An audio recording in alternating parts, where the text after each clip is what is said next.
कोरोनावरील लस उपलब्ध होत असल्याने कोरोनाविरुद्धच्या लढाईत निर्णायक टप्प्यात देशाचा प्रवेश होत आहे। 16 जानेवारीपासून लसीकरण मोहीम देशभर राबविण्यात येत असून जिल्ह्यातील सर्व संबंधित यंत्रणांनी समन्वय ठेवून लसीकरण मोहीम यशस्वी करण्याचे निर्देश निवासी उपजिल्हाधिकारी डॉ. नितीन व्यवहारे यांनी आज येथे दिले। कोरोना लसीकरणाचा शुभारंभ 16 जानेवारीला होणार आहे। त्या अनुषंगाने पूर्वतयारीसाठी जिल्हास्तरीय टास्क फोर्स समितीची बैठक जिल्हाधिकारी कार्यालयात पार पडली।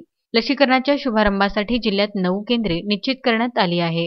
जिल्हा रुग्णालय अचलपूर, मोर्शी व दर्यापूर येथील उपजिल्हा रुग्णालय, तिवसा येथील ग्रामीण रुग्णालय, अंजनगाव बारी येथील प्राथमिक आरोग्य केंद्र, डॉ. पंजाबराव देशमुख वैद्यकीय महाविद्यालय, हायटेक मल्टीस्पेशालिटी हॉस्पिटल व VYWS डेंटल कॉलेज अशी केंद्रे आहेत। लसीकरण 4 टप्प्यात होणार असून पहिल्या टप्प्यात हेल्थ केअर वर्करचे लसीकरण होणार आहे। पहिल्या टप्प्यातील लसीकरणाच्या शुभारंभाच्या दिवशीच्या अर्थात 16 जानेवारीच्या सत्रात प्रत्येक केंद्रावर 100 जणांचे लसीकरण करण्याचे उद्दिष्ट आहे। लसीकरणाच्या दुसऱ्या टप्प्यात फ्रंटलाईन वर्कर, गृह महसूल, होमगार्ड संबंधित अधिकारी, कर्मचारी, स्वच्छता कर्मचारी, तिसऱ्या टप्प्यात हाय रिस्क व्यक्ती व 50 वर्षावरील व्यक्ती व चौथ्या टप्प्यात उर्वरित सर्व व्यक्तींचे लसीकरण होणार आहे। जिल्ह्यात सुमारे 16,262 हेल्थ केअर वर्करचे लसीकरण अपेक्षित आहे। दिनांक 16 तारखेला अमरावती जिल्ह्यामध्ये आपण 9 ठिकाणी कोविड वॅक्सिन्स लॉन्च करतो आहे।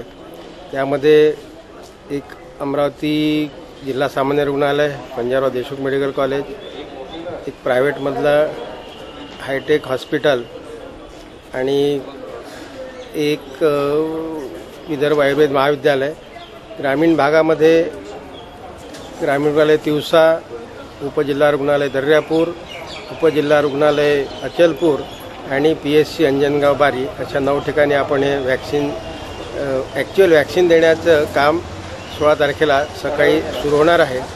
माझी सर्व यांची विनंती राहील की पहिल्या स्टेजमध्ये आपण जे काही आपले वैद्यकीय खात्यात काम करणारे आमचे अधिकारी कर्मचारी आहेत या सगळ्यांना आपण लस देणार आहोत। दुसऱ्या टप्प्यामध्ये फ्रंटलाईन वर्कर आहेत, ज्यामध्ये पोलीस डिपार्टमेंट आहे, महसूल खातं आहे, यांना आपण देणार आहोत। आणि तिसऱ्या टप्प्यामध्ये 50 वर्षावरील आणि 50 वर्षाच्या आतील ज्यांना कोमॉर्बिडिटी आहे, म्हणजे उदाहरणार्थ डायबिटीज असेल, ज्यांना हायपरटेन्शन असेल किंवा हार्ट डिसीज असेल किंवा इतर आजार असतील, अशा सगळ्यांना आपण टप्प्याटप्प्याने लस देणार आहोत।